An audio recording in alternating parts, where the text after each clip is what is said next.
Waalaikumsalam warahmatullahi wabarakatuh. Ya, semua hari ini ya. Ya, alhamdulillah hari ini semua.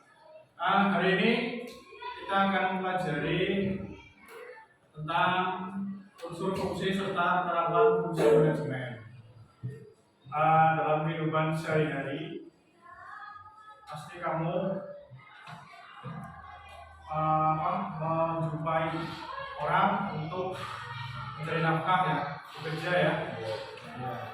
Masih ingat pelajaran di MTS dulu tentang kegiatan pokok ekonomi ada berapa? Saja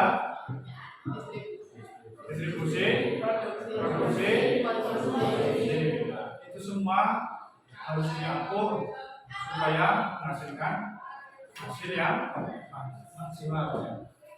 Untuk pelajaran hari ini kita simak dulu ini ada hadis.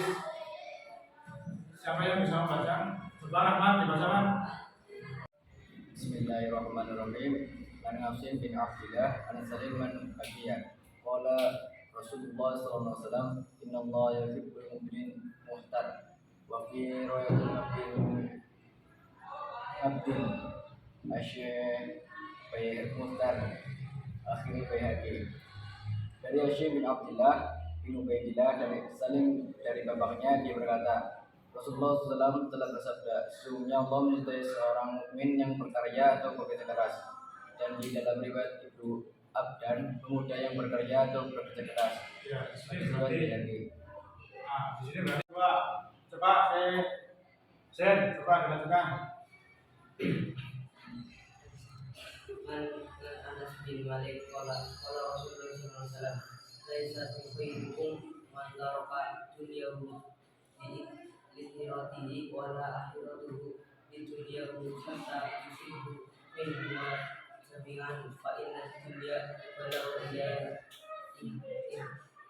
akhirati wala takunu salliman nas." Dari Anas bin Malik berkata, Rasulullah SAW bersabda, "Bukankah orang yang paling baik di antara kamu orang yang meninggalkan kepentingan dunia untuk mengejar akhirat atau meninggalkan akhirat untuk mengejar dunia sehingga dapat memadukan keduanya? Sesungguhnya kehidupan dunia mengantarkan kamu menuju kepada kehidupan akhirat. Janganlah kamu menjadi beban orang lain."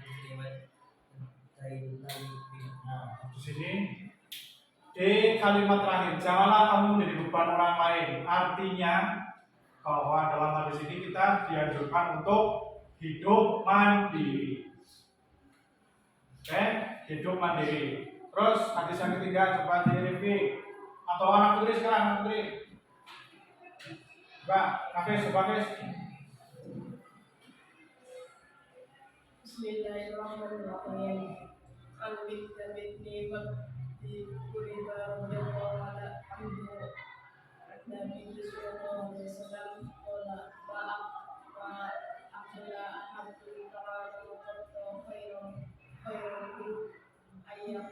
ayyakula min amali yadihi wa inna nabiyallahu alaihi salam kana yakulu min amali yadihi wa dari Al-Bikram bin Malik radhiyallahu anhu, Nabi sallallahu alaihi wasallam bersabda, tidak ada makanan yang lebih baik dari seseorang kecuali makanan yang ia peroleh dari hasil keringatnya sendiri. Tapi Allah dan Alaihi Salam makan dari hasil keringatnya sendiri. Nah, dari ketiga hadis di atas, kalau kita kaitkan dengan kegiatan ekonomi, berarti apa kesimpulannya dari panjenengan semua? Dari Anda menyimpulkan bagaimana? bahwa kita harus bekerja keras untuk mencukupi kebutuhan kita sendiri. Tidak boleh tergantung kepada orang lain. Kata lain kita harus mandiri. Nah, kemandirian ini sifat yang harus dimiliki oleh seorang wirausaha. Wirausaha, kalian lihat di lingkungan kalian banyak sekali wirausahawan yang sukses. Apa kunci sukses mereka dalam berwirausaha? Oke, kita lihat ini. Ada tampilan berikutnya. Coba. Nih, brainstorming, curah pendapat. Saya mengajak kalian untuk berpikir kritis, mengomentari apa yang ada di layar. Brainstorming. Ada gambar apa saja ya? Ada gambar seorang manajer. Seorang manajer ya. Manajer itu apa sih? Hah? Terus di bawahnya ada apa itu? Tumpukan uang. Terus bawahnya lagi ada pabrik kayu. Terus sebelahnya lagi ada apa itu? Orang bekerja karyawan ya. Terus berikutnya bahan baku industri. Terus bawahnya lagi itu adalah showroom mebel atau tempat untuk menjual hasil industri. Nah, kalau gambar-gambar itu dirangkai, kira-kira apa yang kamu pikirkan tentang gambar itu? Coba dikomentari. Yuk, siapa yang mau berkomentar dengan gambar itu? Ya, habis. Dari kebijakan tersebut, saya menunjukkan bahwa seorang wirausahawan harus memiliki sifat kreatif. Yang keras biar itu si April dengar. Harus memiliki sifat kreatif. Dan yang kedua, seorang wirausahawan harus memiliki modal untuk kemudian mampu dan untuk operasional pabrik. Dan juga habis setelah diproduksi, barang sudah terbagi. Yuk, terus gimana? Barang yang sudah diproduksi dipasarkan ke Dipasarkan ke pasar, ke konsumen. Oke, ya bagus. Kita beri close untuk Nawis. Yuk, siapa lagi yang mau berkomentar dengan gambar tadi? Ya, Vicky, silakan Vicky. Yang keras semua. Manajer harus memiliki sifat kreatif dan juga mandiri. Dan juga tidak harus memiliki modal untuk membuat produksi tersebut. Setelah membuat produksi tersebut, dia juga harus bisa memasarkan ke konsumen. Ya. Nah, itu orang yang lagi manggil tadi nggak dikomentari. Dia lebih sebagai apa itu? Karyawan. Karyawan perlu diperhatikan apa enggak? Iya, diperhatikan apanya? Kualitas kerjanya. Terus kalau kamu mengharapkan kamu jadi bos, karyawan kamu apakah kamu suruh kerja tanpa dikasih upah?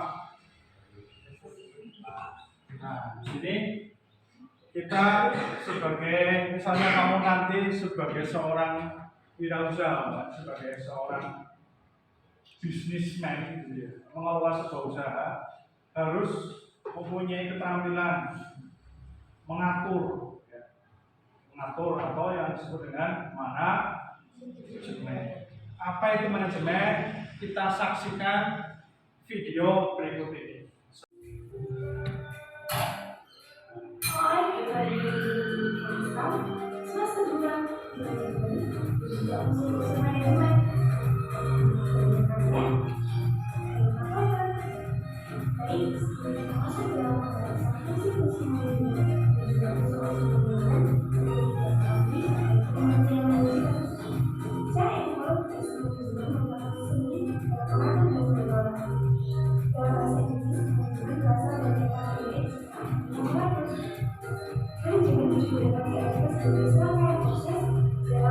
suatu tujuan dan kerjasama dengan orang-orang yang justru memanfaatkan sumber daya yang ada. George Orwell mengartikan manajemen sebagai proses khas dari perencanaan, organisasian, pengarahan, dan juga pemantauan. Sedangkan Philip Morris mengartikan manajemen sebagai keahlian dalam membangkitkan seseorang untuk melakukan sesuatu. Nah, setelah kalian nonton video yang saya putar tadi, saya tanya, apa kesimpulan yang dapat kalian kolek dari isi video tadi? Coba siapa yang bisa? Ya, silakan. Hafiz lagi. Yo. Bagaimana? Kesimpulannya adalah saya mau dari unsur manajemen dan fungsi manajemen. Unsur manajemen dan fungsi manajemen. Terus, unsur manajemen apa saja? Man itu manusia, orang. Ya. Terus, market itu pasar. Terus, Method itu adalah apa? Cara. Ya. kerja, Ya terus, mesin ya.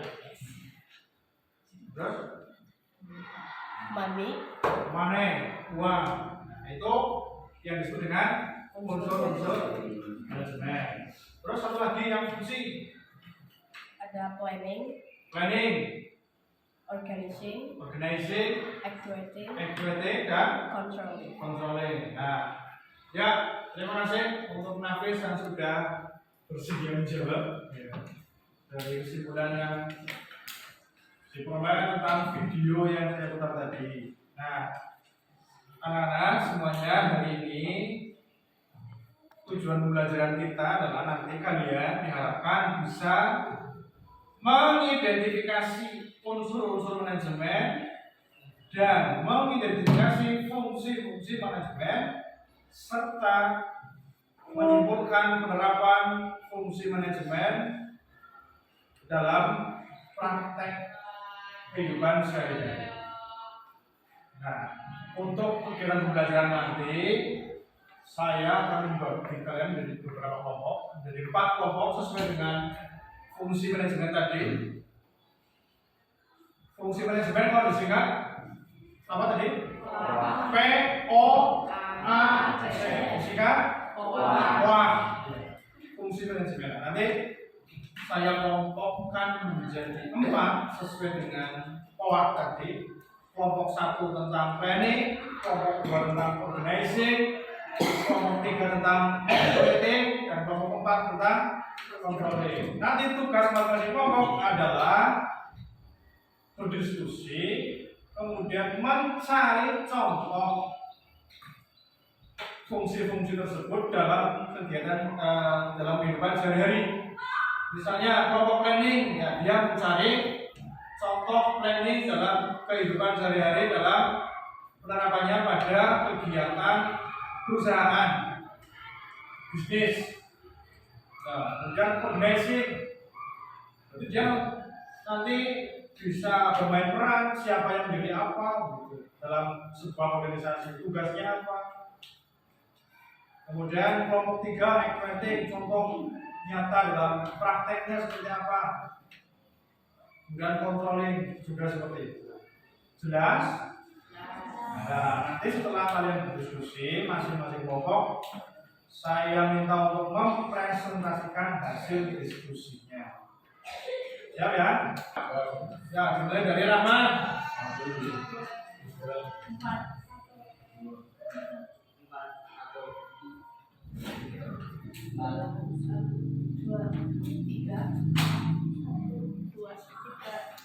Oke, nanti yang tadi bilang 1 kumpul dengan 1, 2 dengan 2, 3 dengan 3, 4 dengan 4. Kelompok 1 nanti membahas tentang planning, kelompok 2 tentang organizing, kelompok 3 tentang actuating, kelompok 4 tentang. Oke, bisa dimengerti ya? Silakan kalian berkelompok. Oke, sudah berkelompok, saya bagikan lembar kerja ya, nanti kamu bekerja sesuai dengan lembar kerja yang saya bagikan.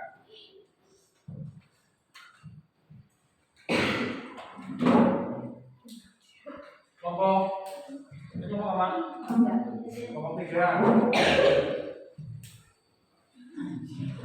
Ini kelompok 2. Dan ini kelompok. Ya, silakan bekerja sesuai dengan perintah.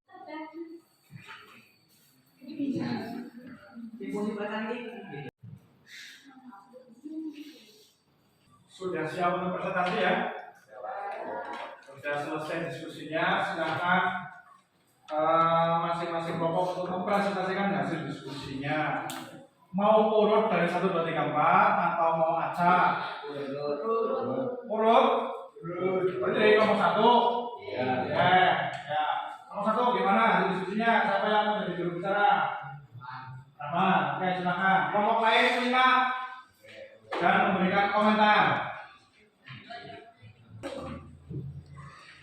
Assalamualaikum warahmatullahi wabarakatuh. Waalaikumsalam warahmatullahi wabarakatuh.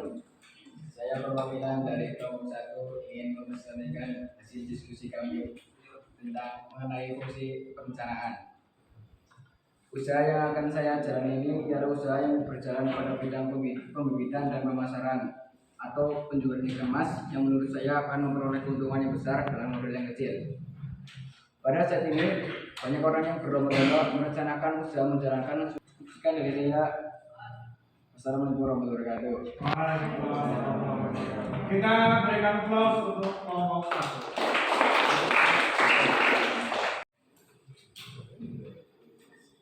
Ya, terima kasih untuk kelompok 1 yang sudah mempresentasikan hasil diskusinya. Sekarang giliran kelompok 2, silakan. Siapa yang mau jadi juru bicara? Ya, Bos Fatun, silakan. Assalamualaikum warahmatullahi wabarakatuh. Waalaikumsalam warahmatullahi wabarakatuh. Ya, saya mewakili dari kelompok 2 yang ingin mempresentasikan fungsi pengorganisasian. Berikut ini adalah tugas dan tanggung jawab dari masing-masing penggerak usaha budidaya ikan mas kami. 1. Ketua membina keutuhan organisasi dan mendorong kemajuan organisasi melalui jalinan kerjasama dan komunikasi antar anggota. Ketua juga mengusahakan peluang penghimpunan dana yang sah. 2. Sekretaris membina hubungan dengan pihak-pihak baik swasta maupun pemerintah dalam kaitannya kerjasama dan membangun citra organisasi. Sekretaris juga mengendalikan operasional administrasi internal. Sekian dari kelompok 2. Wassalamualaikum warahmatullahi wabarakatuh. Ya, kita berikan applause untuk kelompok 2.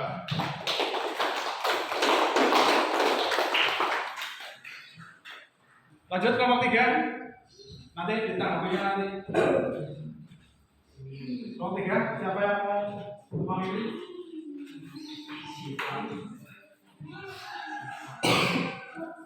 Assalamualaikum warahmatullahi wabarakatuh. Waalaikumsalam warahmatullahi wabarakatuh.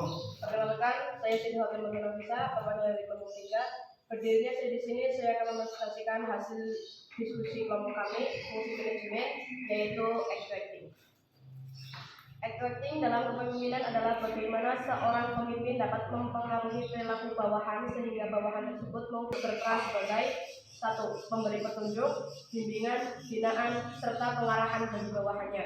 2. Rekan kerja yang mampu bekerja sama dengan bawahan. 3. Ketua yang mampu menciptakan suasana kerja yang kondusif agar bawahannya dapat bekerja dengan sebaik mungkin. Faktor lain yang juga mempengaruhi gaya kepemimpinan di suatu organisasi adalah orang atau individu yang berada di dalam organisasi tersebut. Maksudnya ialah orang-orang yang berada dalam organisasi tersebut mempunyai tipe yang berbeda-beda sehingga memerlukan gaya kepemimpinan model situasional. 4. Kontrol atas pemecahan masalah dan pengambilan keputusan antara ketua dan rekan-rekannya dalam keadaan seimbang karena sama-sama terlibat dalam pemecahan masalah dan pengambilan keputusan sehingga komunikasi antara atasan dan bawahan semakin meningkat. Sekian presentasi dari kelompok 3. Terima kasih. Wassalamualaikum warahmatullahi wabarakatuh. Waalaikumsalam warahmatullahi wabarakatuh. Ya, bagus sekali. Kita berikan plus untuk kelompok 3. Silakan lanjut ke kelompok 4. Assalamualaikum warahmatullahi wabarakatuh. Waalaikumsalam warahmatullahi wabarakatuh. Kami dari kelompok 4. Saya mewakili dari kelompok 4 ingin menjelaskan fungsi pengawasan atau kontrol.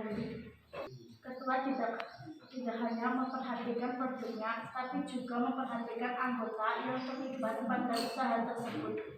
Tugasnya ialah mengingatkan jika ada yang menyimpang dari produksi ikan mas yang seharusnya dapat dicapai agar beberapa hal yang perlu dilakukan sebelum melaksanakan fungsi pengawasan.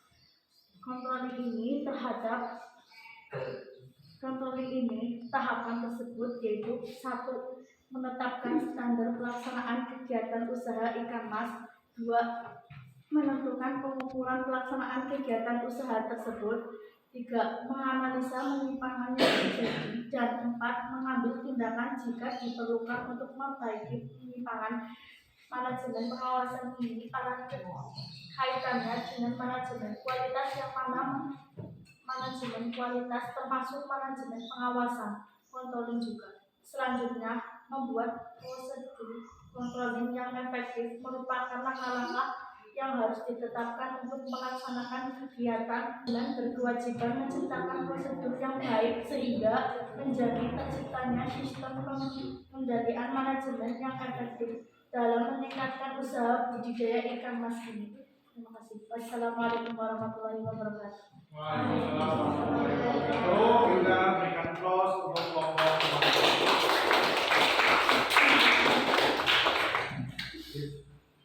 4. Ya, dari hasil presentasi diskusi masing-masing kelompok bisa kita ambil kesimpulan bahwa fungsi manajemen itu ada berapa? 4. Ada 4. Apa saja? Planning, masing-masing. Planning ini adalah sebuah perencanaan sebuah kegiatan, harus direncanakan, dikonsep secara matang. Kemudian yang kedua, organizing berkaitan dengan organisasi, pembagian tugas secara rinci sesuai dengan job description. Kemudian yang ketiga adalah activity, mempraktekkan apa yang sudah direncanakan. Siapa yang melakukan activity? Orang-orang yang ada dalam organisasi tadi. Siapa melakukan apa, gitu ya. Dan yang kedua adalah controlling, pengawasan. Apakah pekerjaan yang dilaksanakan sudah sesuai dengan rencana yang sudah diprogramkan sebelumnya? Oke, itulah inti dari kegiatan kita, pembelajaran kita pada hari ini. Dan untuk kegiatan pembelajaran yang akan datang, bidang-bidang manajemen. Pada pertemuan yang akan datang kita akan membahas tentang bidang-bidang manajemen. Silakan kalian mempersiapkan diri untuk membaca dulu apa itu bidang-bidang manajemen. Oke, pertemuan hari ini saya cukupkan sampai di sini. Kita akhiri dengan membaca hamdalah bersama-sama. Alhamdulillahirabbil alamin.